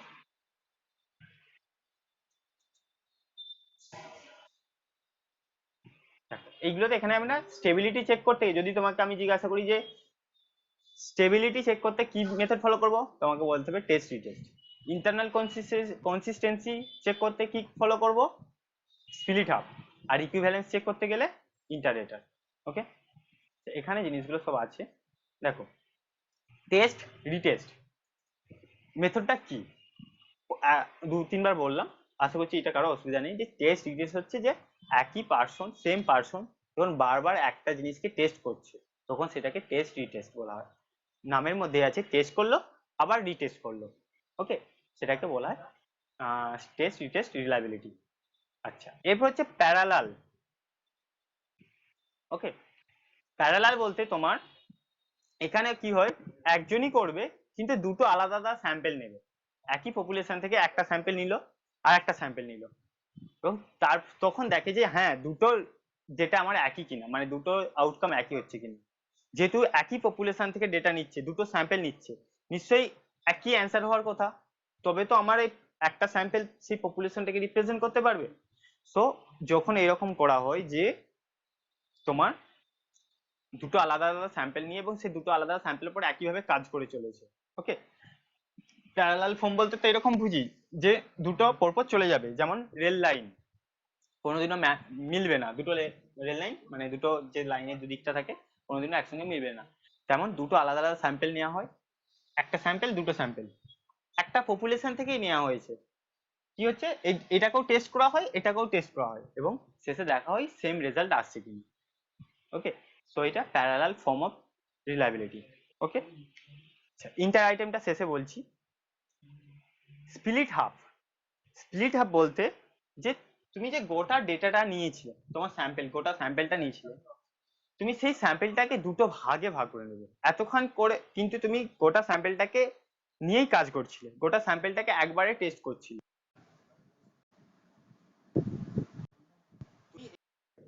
এই কাজটা করবে না যে গোটা স্যাম্পেলটাকে আমি একবারেই টেস্ট করব।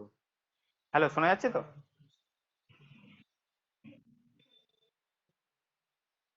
এখন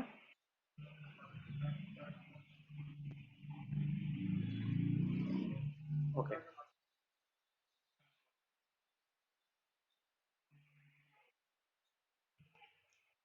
কি বলছিলাম, স্প্লিট হাফটা বলছিলাম।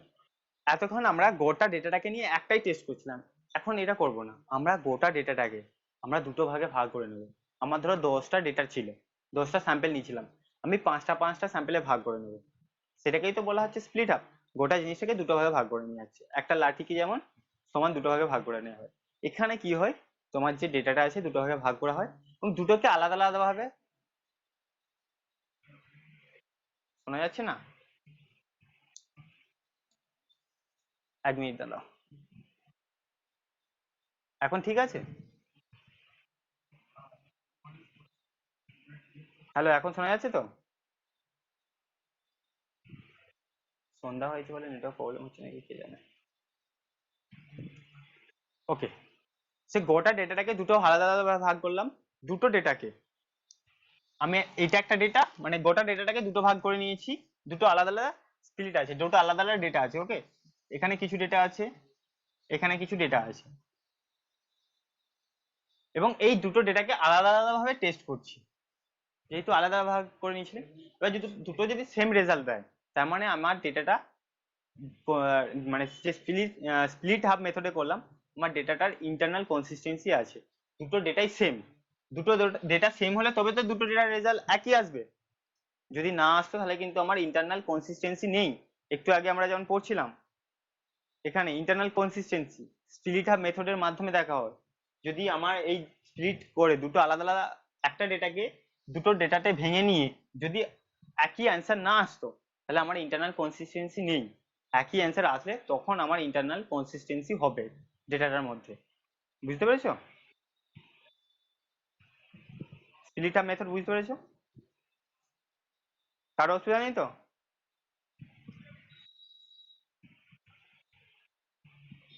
এরপর হচ্ছে ইন্টাররেটার।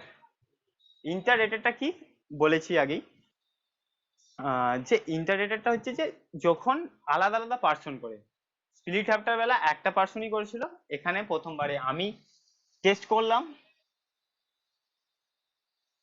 ধরো আমি নই, ধরো এই একজন করেছে টেস্ট, ঠিক আছে, একজন টেস্ট করেছে, এখানে আর একটা অন্য একজন টেস্ট করছে, ঠিক আছে। আলাদা আলাদা যখন দুটো পার্সন টেস্ট করবে, তখন তখন সেটাকে বলা হয় ইন্টাররেটার, এবং সেম রেজাল্ট আসলে তবে সেটা রিলায়েবল হবে। ইন্টাররেটার টেস্ট করার পর যদি দেখে এটাতে যা অ্যান্সার আসলো এটাতে সেইটা আসলো না, তার মানে সে কিন্তু ভুল, ইকুইভ্যালেন্স নয়, ইন্টাররেটার টেস্টটা ভুল হচ্ছে, ওকে। বা দুটো আলাদা আলাদা পার্সন করলে আলাদা আলাদা অ্যান্সার চলে আসছে, তখন সেটাকে বলা হয় ইন্টাররেটার রিলায়েবিলিটি। বোঝা গেছে? আচ্ছা, এরপর হচ্ছে যে এটা inter item consistency reliability. Inter আইটেমটা বলতে তোমার যে এখানে তোমার যে ডেটাগুলো পেয়েছিল, মেনলি মেথডটা ইউজ করা হয় এখানে, কিন্তু প্রতিবার সেই একই মেথড ফলো করা হয়েছিল বা একই টেস্ট ফলো করা হয়েছিল। এবং এখানে তোমার যে ইন্টার আইটেম আছে, যে তোমার যে ডেটাগুলো পেয়েছো সেগুলোকে আলাদা আলাদা টেস্ট করতে পারি। ওকে, মানে আমি ধরো নাম শুনেছো, নাম শুনলেই হবে। আমি একবার একটা ডেটা, কিছু ডেটাকে নিয়ে টি টেস্ট করলাম, কিছু ডেটাকে নিয়ে জেড টেস্ট করলাম, ঠিক আছে, কাই স্কোয়ার টেস্ট করলাম, অ্যানোভা টেস্ট করলাম, এরকম বিভিন্ন টেস্ট হয়। সো আমি যখন বারবার এরকম করছি, তারপরে যদি ঠিক থাকে তখন সেটা হচ্ছে ইন্টার আইটেম কনসিস্টেন্সি, মানে ভেতরে যে আইটেমগুলো আছে সেগুলো সবই ঠিক আছে। ওকে, ইন্টার আইটেম মানে যে আমার ডেটাগুলো আছে সে প্রতিটা আইটেমই ঠিক আছে, প্রতিটা ডেটাই একে অপরের সঙ্গে কনসিস্টেন্স আছে। ওকে, বুঝতে পেরেছো ইন্টার আইটেমটা? এটা একটা এক্সাম্পল ছিল, এক মিনিট আমাকে, এটা ভালো এক্সাম্পল ছিল তোমার।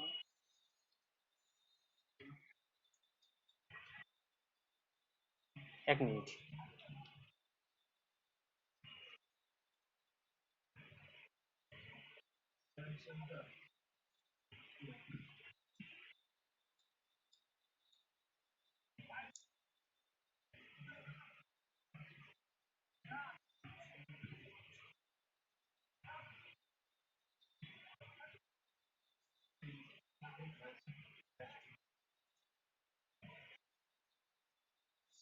পাইনি, দেখো, the reliability consistency obtained by the two comparable theorems। দেখো, ইন্টার আইটেম কনসিস্টেন্সি এইভাবে মনে বুঝতে পারো যে ইন্টার আইটেম, শোনা যাচ্ছে? হ্যালো?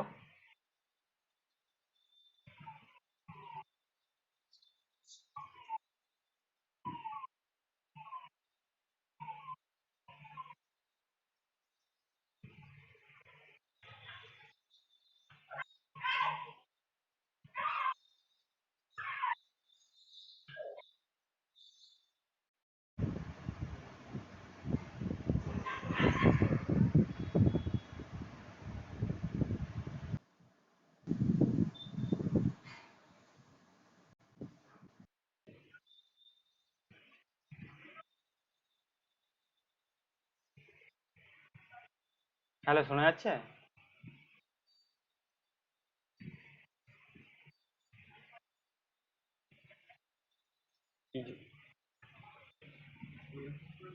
কোনো কারণে পুরো নেটওয়ার্ক বন্ধ হয়ে গিয়েছিল। আচ্ছা, এবার কি আছে আমাদের? দেখো, ইন্টার আইটেমটা এইভাবে বুঝতে পারো, ইন্টার আইটেম রিলায়েবিলিটি, তাই তো?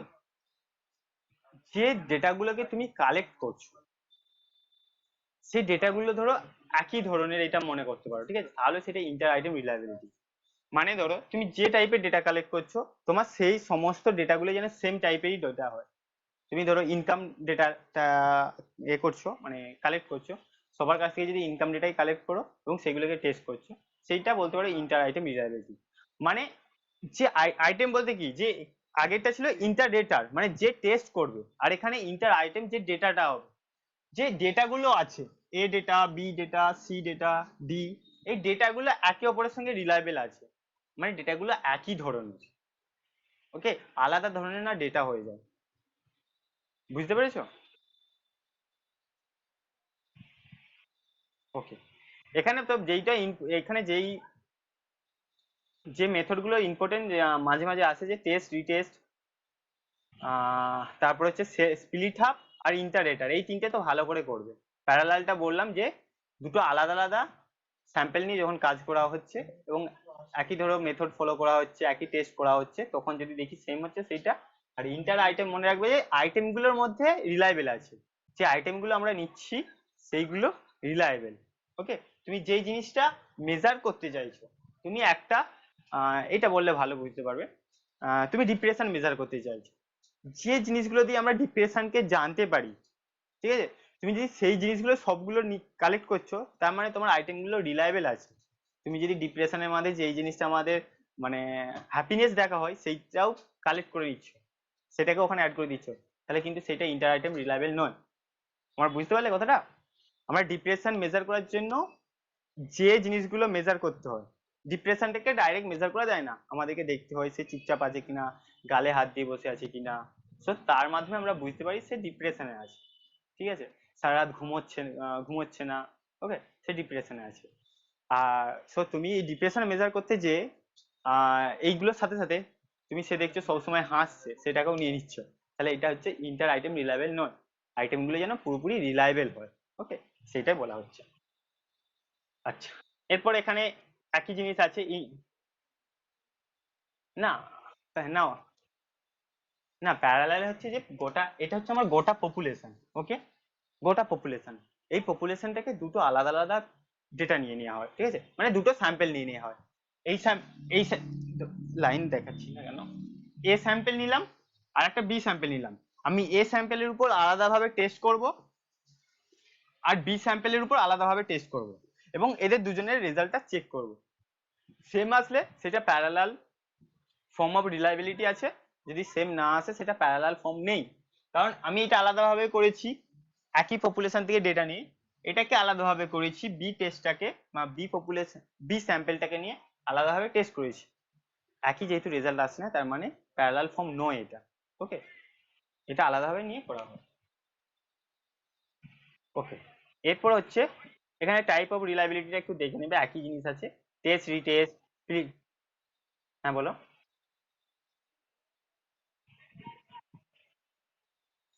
ইন্টারনাল কনসিস্টেন্সি হচ্ছে যে ভেতরের জিনিসটা ঠিক আছে কিনা। ইন্টারনাল মানে ভেতরে, মানে আমাদের শরীরের ভেতরে সব কলকবজা ঠিক আছে কিনা। তেমনই ইন্টারনাল কনসিস্টেন্সি হচ্ছে যে ডেটাগুলোর মধ্যে কনসিস্টেন্ট বলতে পারো। ঠিক আছে, তুমি তোমার টোটাল 10টা পেয়ার আছে, তোমাদেরকে আমি যখন অফলাইনে পড়েছিলাম আহ, এরকম বলেছিলাম যে 10টা ধরো তোমার আছে পেয়ার আছে, 10টা টোটাল 10টা পেয়ার, মানে 10টা ডেটা আছে। তুমি দুটোতে পুরোপুরি দুটো ভাগে ভাগ করলে। ওকে, এইদিকে 5টা ডেটা নিলে, এইদিকে 5টা ডেটা নিলে। ওকে, ডেটা নিয়ে চেক করছো, দুটোকে স্প্লিট করে নিয়েছো, গোটা ডেটাটাকে দুটো ভাগে ভাগ করে নিয়েছো, নিয়ে চেক করছো যে আমার ডেটাটা ঠিক আছে কিনা, এবং এটাকে আবার টেস্ট করলে, এটাকেও টেস্ট করলে। ওকে, সেম রেজাল্ট আসছে কিনা, এটাকে বলা হয় স্প্লিট আপ। যদি সেম রেজাল্ট আসে, তার মানে তোমার ডেটাটার মধ্যে ইন্টারনাল কনসিস্টেন্সি আছে, বা তোমার রিসার্চটার মধ্যে ইন্টারনাল কনসিস্টেন্সি আছে। বোঝা গেছে?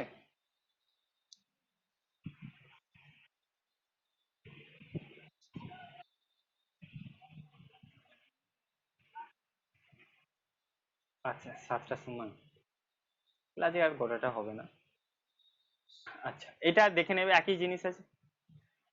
আচ্ছা, ইন ইন্টার রেটারটা দেখে নিবে, দেখে নিবে বলতে এগুলো বলে দিচ্ছি, দেখে নিবে। Test retest split up internal, মানে এক্সটার্নাল যদি চেক করতে হয় এই দুটো দেখা হয়, টেস্ট রিটেস্ট ইন্টার রেটার। এটাতে সেম পার্সন করে, আর এখানে আলাদা আলাদা দুটো পার্সন থাকে। ওকে, আচ্ছা, এটা স্প্লিট আপটা বললাম, এটা পড়িয়ে তাহলে আজকে শেষ করে দিচ্ছি। এরপর ভ্যালিডিটিটা ছিল, তাহলে ভ্যালিডিটিটা নেক্সট দিন পড়াবো। রিপিটিবিলিটি, রিপ্রোডাক্টিভিটি, মানে বা রিপ্রোডাক্টিভিটি বলতে পারো, বা আর একটা হচ্ছে রেপ্লিকেবিলিটি, যেটা আমাদের ক্যারেক্টারিস্টিকও ছিল।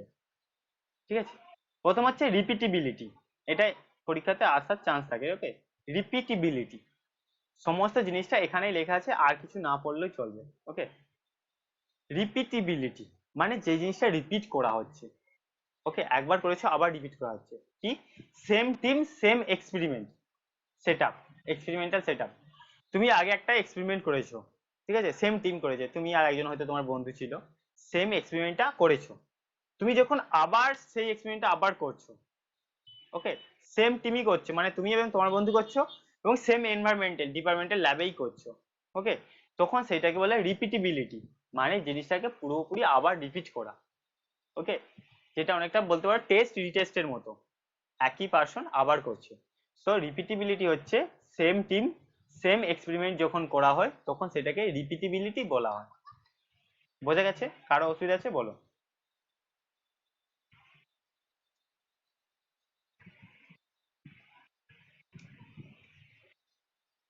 কারো অসুবিধা আছে? নেই তো? সো রিপিটিবিলিটি মনে রাখবে, রিপিট, রিপিট মানে কি, যে বারবার হওয়া। So repeatability same team same experiment. এরপর রেপ্লিকেবিলিটি, রেপ্লি রেপ্লিকেবিলিটি, যেখানে কি হয় ডিফারেন্ট টিম সেম এক্সপেরিমেন্ট। আমি এক্সপেরিমেন্ট করে বেরিয়ে গেছি, একটা রেজাল্ট আসছে, ঠিক আছে। এবার আর একটা অন্য টিম ঢুকেছে, সেম এক্সপেরিমেন্ট করছে, করে কি রেজাল্ট আসছে সে চেক করছে। ওকে, সো যখন ডিফারেন্ট টিম হয়ে যায়, সেম এক্সপেরিমেন্ট করবে, আমি যা করেছিলাম সেম এক্সপেরিমেন্টই তাকে করতে হবে, কিন্তু সেটা আলাদা একজন করবে, আলাদা একটা টিম করবে, তখন রেপ্লিকেবিলিটি বলা হয়। রিসার্চে, কমিউনিকেশনে এই টার্মগুলো ইম্পর্টেন্ট, যে বিভিন্ন টার্ম থাকে, সেই টার্মগুলোর নাম মানে জানলে তখন প্রবলেম হতে পারে। সো রেপ্লিকেবিলিটি কি?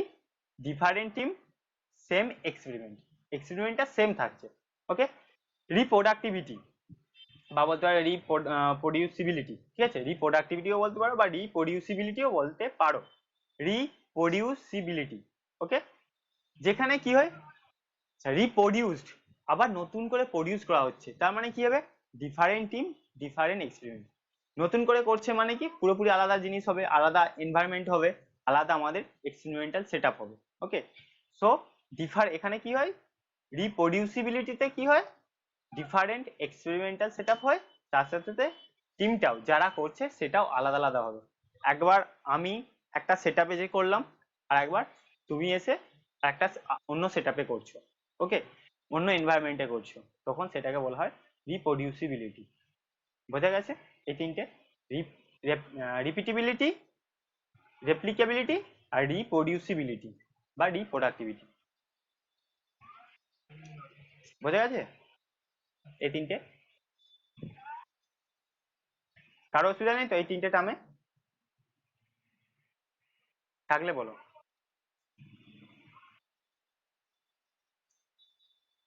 ওকে, তাহলে আজকে এখান পর্যন্ত থাক, পরের দিন আমরা ভ্যালিডিটি পড়বো। ভ্যালিডিটি ভাগ আছে, আচ্ছা এইটা একটু দেখে নাও। দেখো প্রথম আমি ভ্যালিডিটি আর রিলায়েবিলিটি বলছিলাম। দেখো এগুলো হচ্ছে সেই অনেক দেখেছো মুভি টিয়ারে, সেই তীর ছোঁড়ে, তো এরকম সার্কেল আছে, তীর কোথায়, তীরটা ছুঁড়লে সবচেয়ে পারফেক্ট হবে, এই মাঝের গোল জায়গাটাতে, তাই তো, এই জায়গাটাতে তীরটা ছোঁড়া উচিত বা তীরটা মারা উচিত, তাহলে সে পারফেক্ট। কিন্তু সে বারবার এই জায়গাটাতে করছে, তার মানে সে রিলায়েবল আছে, কিন্তু অ্যাকুরেসি তার নেই, অ্যাকুরেট নয় সে, কিন্তু রিলায়েবল আছে। পরেরটাতে কি আছে, না সে মাঝখানে মারতে পারছে, না প্রতি একই জায়গাতে বারবার করছে, তাহলে সে কিন্তু রিলায়েবলও নয়। এরপরে কি আছে, মোটামুটি ভ্যালিডের কাছাকাছি আসছিল, একটাও এসছিল ভ্যালিডে, কিন্তু বাকিগুলো সব এদিক ওদিক ছড়িয়ে গেছে, নয়। এইটা লাস্টেরটা দেখো, রিলায়েবলও আছে, ভ্যালিডও আছে, মাঝেই তীরটা মেরেছে, তার সাথে সাথে আবার কয়েকবার ওখানেই মেরেছে, তার মানে সে হচ্ছে ভ্যালিডের সাথে সাথে সে রিলায়েবলও। ওকে, কেউ যদি একবারে একটা এক্সাম দিল ধরো, অনেক বেশি নাম্বার পেয়ে গেল, সে যদি বারবার একই মানে সেরকম এক্সাম দিয়ে বারবার সে একই রকম বেশি নাম্বার পায়, তার মানে সে, তার নলেজ আছে বলতে পারি, সে গেস করে বা সে যেটা আমরা আন্দাজে বলি বা তুক্কা মেরে কিছু করেনি। ওকে, তো এইটা হচ্ছে সেরকমই জিনিস, ঠিক আছে, বারবার একই জিনিস হচ্ছে, তার সাথে যে মিডিলটার পোর্শনটাতে মারা উচিত ছিল সেখানেই মেরেছে। ওকে, ভ্যালিডিটি অ্যান্ড রিলায়েবল, এটা হচ্ছে ভ্যালিডও, তার সাথে সাথে রিলায়েবল। এরপর এগুলো সব দেখ করাবো, ভ্যালিডিটির ভাগ আছে, ইম্পর্টেন্ট ভ্যালিডিটির ভাগটা, তারপরে আমরা টাইপ শুরু করে দেবো, ঠিক আছে, রিসার্চের টাইপ সবচেয়ে ইম্পর্টেন্ট টপিক রিসার্চের।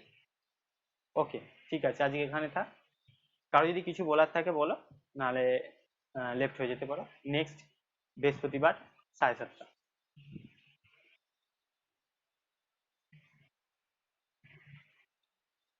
গোল বল, গোল যেটা বলা হয় সেটাকে না, ভ্যালিডিটি হচ্ছে যে তুমি যেখানে মারতে চেয়েছিলে। ওকে, এই মানে এই যে খেলা গেমটা হয় সেখানে কি হয়, তুমি যদি এই উপর দিকে এখানে তীর মারো, তোমার কি কি ভালো বলা হবে? বলা হবে না, তোমাকে মারতে হবে মিডিলটাতে, এবং এবং বারবার যদি সেই মিডিলটাতেই মারো, তুমি একবার মারলে তীর মিডিলে লাগলো, কিন্তু দ্বিতীয়বারে আর পারলে না, বাইরে চলে গেল, তাহলে কিন্তু তুমি মানে একবার ভ্যালিড হয়েছে, ভ্যালিড কিন্তু রিলায়েবল নয়, তুমি তুমি একবার জাস্ট ওখানে মেরেছো, কিন্তু তুমি রিলায়েবল নয়, কারণ তোমাকে ওখানে বারবার তীর মারা উচিত ছিল তোমার, কারণ তবে বোঝা যাবে না তুমি প্রচুর প্র্যাকটিস করেছো এবং তুমি ওই জিনিসটা করতে পারবে, যে একই জায়গাতে বারবার তীর মারা।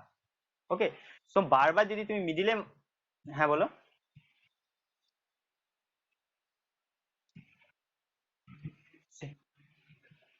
হ্যাঁ, যেটা অ্যাচিভ করতে চাই বা আমি যেটা মেজার করতে চাইছি, যেটা অ্যাচিভ করতে চাইছি সেটাই হচ্ছে, এবং বারবার মানে যদি তোমাকে আর একবার দিতে বলে তার মানে তুমি আবার পাবে।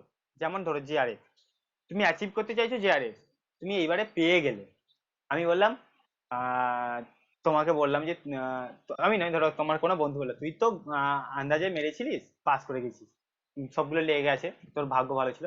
তুমি কি করলে, তাকে ভুল প্রমাণ করার জন্য তুমি নেক্সট বার আবার এক্সাম দিলে, তুমি আবার জেআরএফ পেলে। তার মানে তুমি কি, তুমি যেটা চেয়েছিলে সেটাই পাচ্ছ, তার সাথে সাথে তুমি রিলায়েবলও, মানে তুমি বারবার একই জিনিস করে দেখাতে পারছো। তার মানে তুমি ভ্যালিডের সাথে সাথে রিলায়েবলও আছো। বুঝতে পারলে?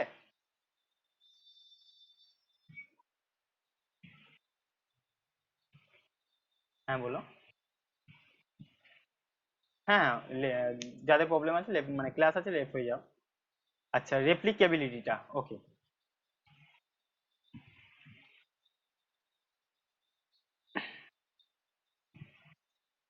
দেখো, রিপিটি রিপিটেবিলিটিটা কি?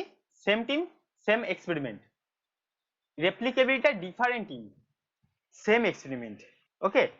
যে একই রকম এক্সপেরিমেন্ট করছে, সেই ধরো কেমিস্ট্রি ল্যাবে যে সেই বিভিন্ন জিনিস মিশিয়ে একই রকম এক্সপেরিমেন্ট করতে হবে তাকে, কিন্তু যে টিমটা করবে আলাদা করবে। বা মনে করতে পারো যে ধরো সয়েল টেস্ট করবে। ওকে। সয়েল টেস্ট করছে মানে সে একই এক্সপেরিমেন্ট করছে, তাকে সয়েল টেস্টই করতে হবে এবং একই রকম এলিমেন্ট গুলো সব দিতে হবে। কিন্তু প্রথমবার আমি করেছি, দ্বিতীয়বার তুমি করছো। ওকে। প্রথমবার আমি করেছি, দ্বিতীয়বার তুমি করছো, তখন সেটাকে বলা হয় রিপিটিবিলিটি, সরি, রেপ্লিকেবিলিটি। প্রথমবার আমি করব, দ্বিতীয়বার তুমি, অর্থাৎ ডিফারেন্ট টিম। আর রিপিটিবিলিটি যেটা হচ্ছিল, প্রথমবার আমি করেছি ওই সয়েল টেস্ট, দ্বিতীয়বার আবার যে আমি করব, তখন সেটা রিপিটিবিলিটি। ওকে।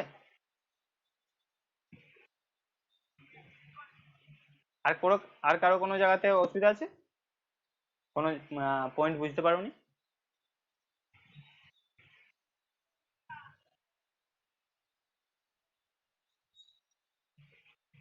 হ্যাঁ।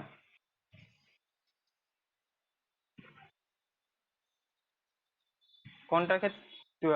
Test retest. টেস্ট রিটেস্টে বলতে আমি একটাই স্যাম্পল নিয়েছিলাম। ওকে।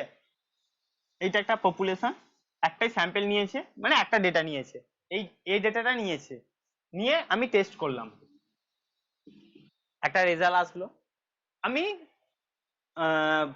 চেক করার জন্য যে আমার এই রেজাল্টটা ঠিক আসছে, তো আমি আবার এই ডেটাটার উপর আবার টেস্ট করলাম, আবার রেজাল্ট একই আসছে। এটাকে বলা হয় টেস্ট রিটেস্ট। প্রথমবার করেছিলাম এই ডেটার উপর, আবার এই ডেটার উপরই করলাম, এটাকে বলা হয় টেস্ট রিটেস্ট।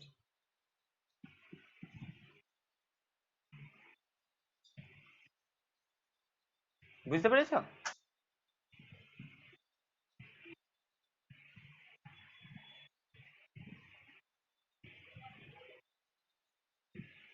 আচ্ছা ঠিক আছে। ওকে। ঠিক আছে, তাহলে নেক্সট বৃহস্পতিবার ক্লাস হবে 7:30 থেকে, এরপর থেকে শুরু করা হবে। আজকে তাহলে এখানে স্টপ। ঠিক আছে, তোমরা লেফট হয়ে যেতে পারো।